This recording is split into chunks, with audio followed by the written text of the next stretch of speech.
Hey class, so no PowerPoint here, just straight video lecture. Um, so before we talk just a little bit about ethics, which is this very end of chapter 1, and don't worry, we're not gonna spend as much time obviously on the other chapters as this first one, but this first one does kind of, like I said, it sets up the theoretical perspective of the course, or framework rather of the course. But before we move into the ethics part, I want to go back. I want to kind of summarize this whole communication model, communication theory stuff, or apply it. There's a few ideas that I want to kind of wrap up. So, and let you know. So the first one is, I want us to go back to the Dr. Pepper commercial, the Chevy Nova, remember, and the Mars Orbiter. And now that we've defined what is communication and we've looked at this model, I want us to go back now and, using the model, diagnose what happened in those communication situations. I mean, yeah, we have an intuitive sense of what happened, but now we have a theoretical basis. We have vocabulary. So let's apply it. So first, let's take Dr. Pepper. And you remember the Dr. Pepper, and hopefully you watch the commercial where I'm a pepper, you're a pepper, wouldn't you want to be a pepper too? Yeah! Okay. So, worked very well in the US, but then found out that once again, pepper was British slang for prostitute. And so we went through, the people in the UK watching it were hearing something totally different, right? I'm a hoe, you're a hoe. Anyway, what went wrong there using the model? Okay. Can you come up with it? I'm going to, of course, go ahead and tell you. But so number one, it was a frame of reference problem, right? We're dealing with two different cultures. We're dealing with the United States versus Britain. And we're dealing with language. Because there's two different cultures, even though it's the English language, still, because it's two different countries, it's two different cultures, the language and the slang and what words mean is different because of the different frame of reference, the different country, and even though we're dealing with the same language. So it was semantics. So it was frame of reference, same language but not quite, because we're in a different culture, different use of that language, and then semantics, right? Word meanings. So pepper meant one thing in Britain that was not intended, obviously, by the commercial. Pepper was meant to indicate, oh, you're a pepper because you love Dr. Pepper. So semantics. And the kicker, different frames of reference or field of experience. Chevy Nova, same thing, only this time it's two different languages. And so arguably, class too, with language, when you learn different languages, that opens up the frame of reference to you. I think I could make a pretty darn good argument that you really can't understand a particular culture until you learn the language, right? Until you learn the language of that culture. And think of the phrase lost in translation, because sometimes there's not a word in another language that translates. So that's kind of interesting in and of itself. So Chevy Nova, same thing happened. Two different frames of reference because of two different countries, then two different languages, which set up the semantics problem.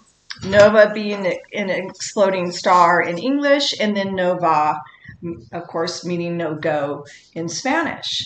And then the Mars Orbiter, notice, frame of reference again, fields of experience.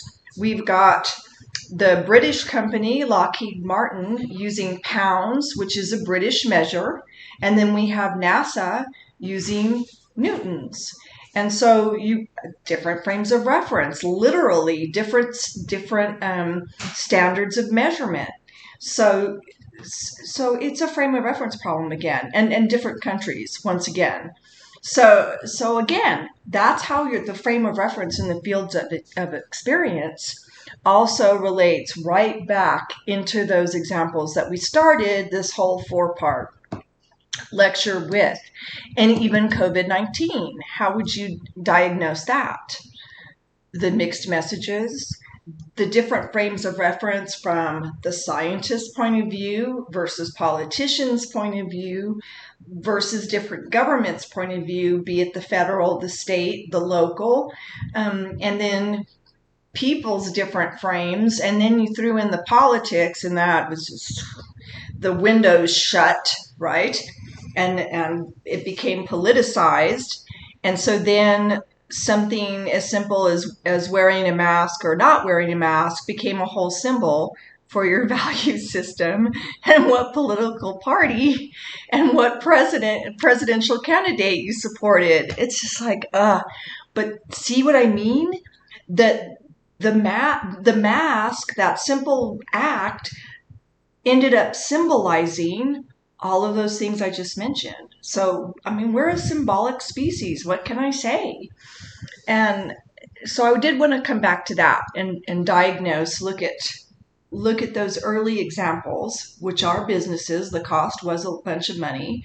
COVID, it was lives, and kind of diagnose it. You could also talk about the context of COVID, where it was a new virus. It's also involving different countries. And are we getting the correct information from all those world countries? Are we giving out the correct information? And not just from a truth point of view, but you know, data is tricky. Was it being reported correctly? Were there mathematical errors? I mean, there's so many things. It's a new virus. So there's all kinds of things that contributed to that. But just using some of the terms from the model, you notice it all involves frames of reference, field of experience, and then different forms of noise, that come into play.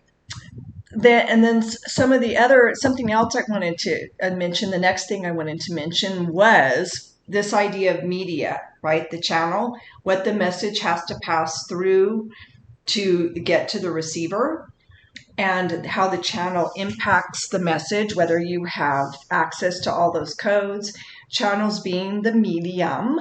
Remember, the plural of medium is media, and how whatever it passes through impacts that message. If it's magazine, if it's social media, if it's face-to-face, text, just the phone, all that fun kind of stuff. Well, guess what, class? Coming back to this idea, too, of no two people have identical frames of reference or fields of experience. And really, nobody really knows what it's like to be us. And also the way we process information from the environment, and the way, including language and body language and all of that. The way we process sensory input from our environment. You know what the first form of mass media is, don't you? Us, our bodies. We are a medium, because I have to hear the words or see your lips form them. I have to see your body language and hear your vocal tone. Or if I can't hear your voice, be able to, on the cell phone, what did we do? To stand in for the missing paralanguage, we came up with a whole nother system of symbols, the emojis, to symbolize the missing paralanguage, right? The sarcasm, or the I don't feel, I'm sad or I'm happy, all those emojis to try to get at the missing paralanguage, because it's just a text. So who knew? And then in sign language too, the different signs and the expressions and this and that fill in for the loss of the vocal tone. They fill it in. So anyway, we are really the first forms of mass media. Okay, we are a medium, because all of that has to be processed through us, through our bodies. I mean, our body, the body we are in, the physical form we were born with, changes our frame of reference. Of course, depending upon the context you're in. Being born a female or a male, right from the moment you come out, boy, a whole bunch of things are put upon you, depending upon your gender, sex, and which are not two. Those are two different things. Sex is typically is the parts you were born with, but gender is how you identify. So but the body you're born into, depending upon where you're born, the context of your body also creates a whole new field of experience for you in a whole new frame of reference. So that's something else to think about. Something else, because remember we talked about the relationship, the context and the relationship that a communication takes place in.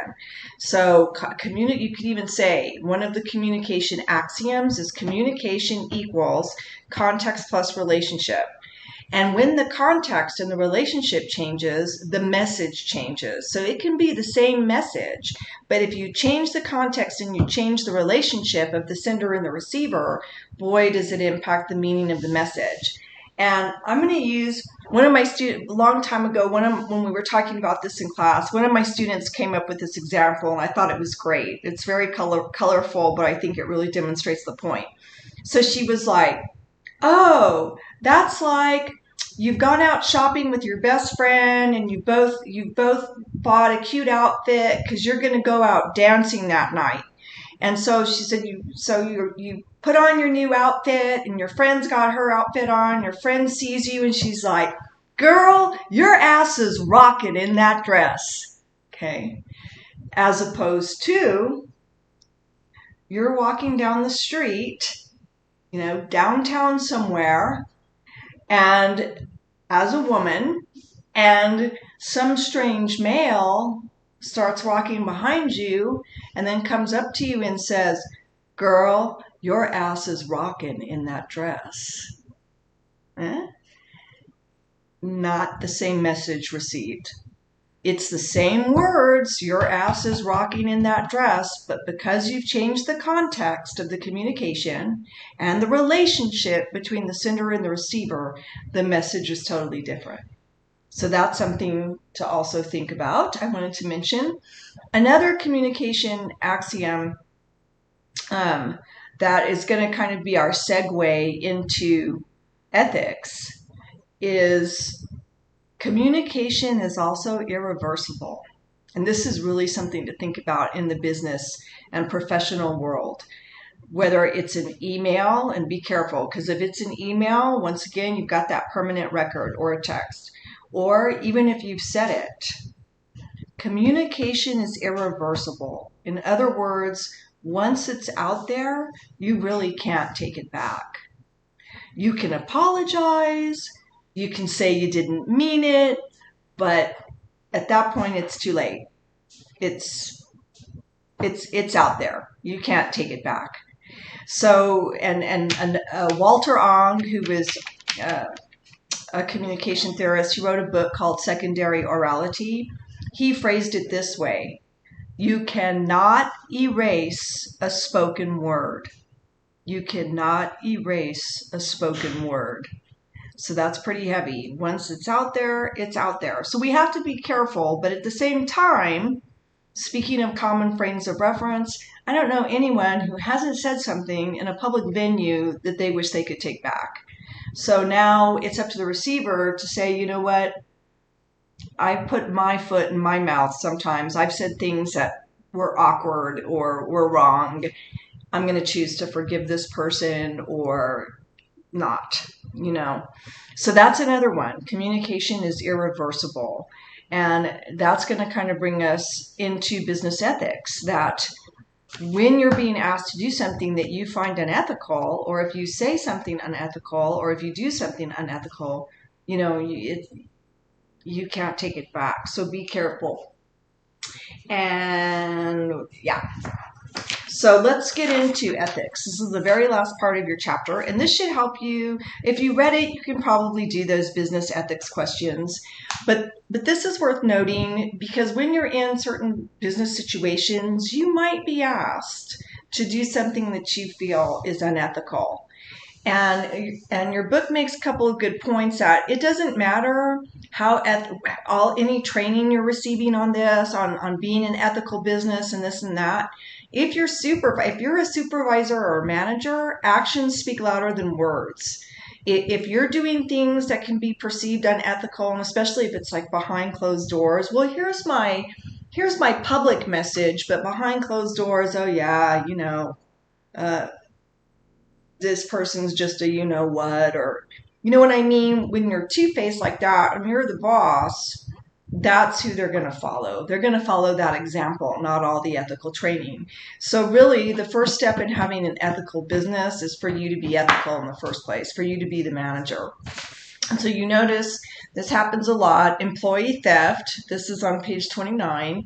The employee was wasting time being on your computer doing other stuff. It's really hard now with all the temptation and misuse of technology, online shopping at work, etc.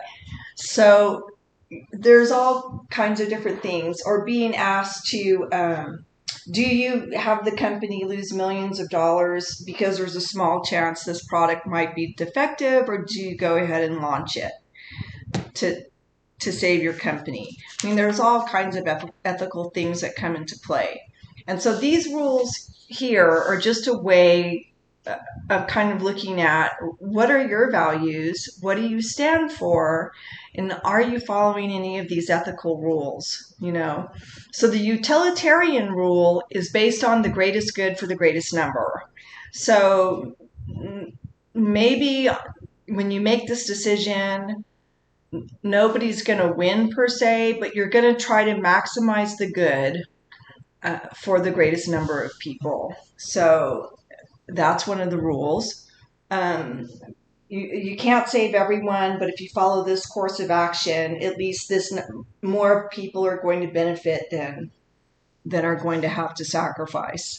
And then the moral rights rule is based on the fundamental rights and privileges. In other words, do unto others as you would have them do unto you, right? The golden rule. So that's the moral rights rule. And the justice rule, you have to be fair and equal. You have to provide fair and equal treatment for all individuals or groups. And then the practical rule, which is kind of weird, most people would find this ethical. I mean, that's kind of slippery, but they're easy to communicate to people outside the company because a typical person would find them acceptable, and you feel good as well. Because once your company is perceived to be unethical, it's hard to recover from that. And we're seeing this a lot.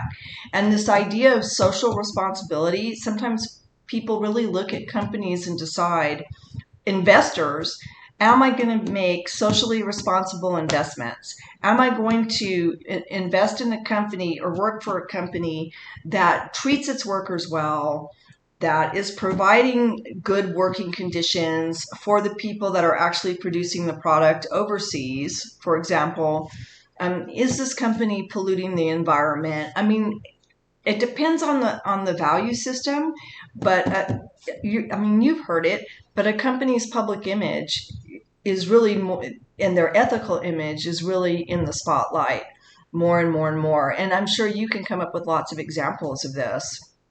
I mean, we can look at Amazon, even Apple, Samsung in the exploding phone years ago. So is what you're being asked to do ethical? And then there's some traps. The trap of necessity, and these are all on your assignment handout, but the trap of necessity, I need to do this. I really have no choice. Because if I stop doing it, then if I stop charging as much, then someone is sure to investigate. Like I have to do this wrong thing, or else I need to do it, or I'm going to get in trouble, kind of thing. But that's not true. If it's unethical, maybe you don't need to do it. Yeah, there's going to be a consequence. Sometimes, the old saying, no good deed goes unpunished. But what's the definition of integrity? And this is one of my favorite definitions of integrity, because the first step to being an ethical person, or to not fall into these ethical traps, is to know what you stand for, right? And sometimes it's hard, because you need the job, but you don't want to be put into a situation where you feel bad or you feel like you're being asked to do something and it's not right. So no good deed goes unpunished, or integrity, doing the right thing when no one is looking.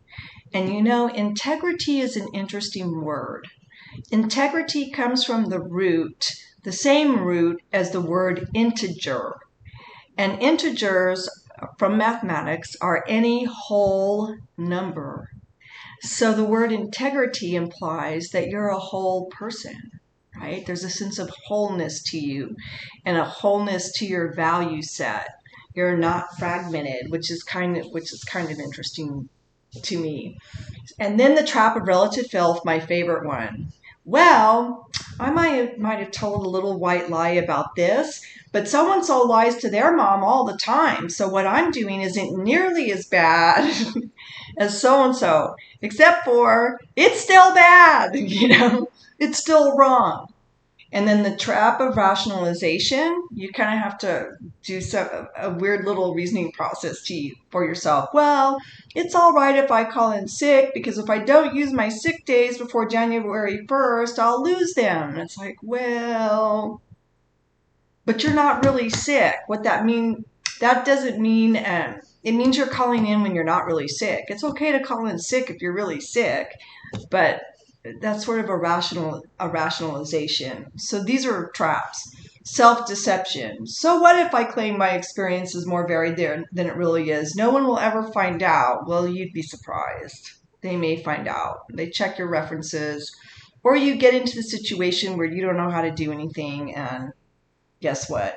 The trap of the ends justifying the means. So if I exaggerate the uses of this product just a bit, I'll be able to increase my sales and get a promotion.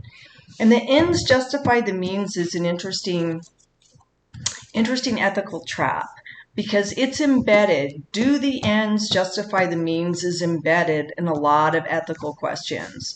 And what it means is my goal or what I hope to accomplish so noble that it justifies an unethical means or a pretty high cost to achieve that goal?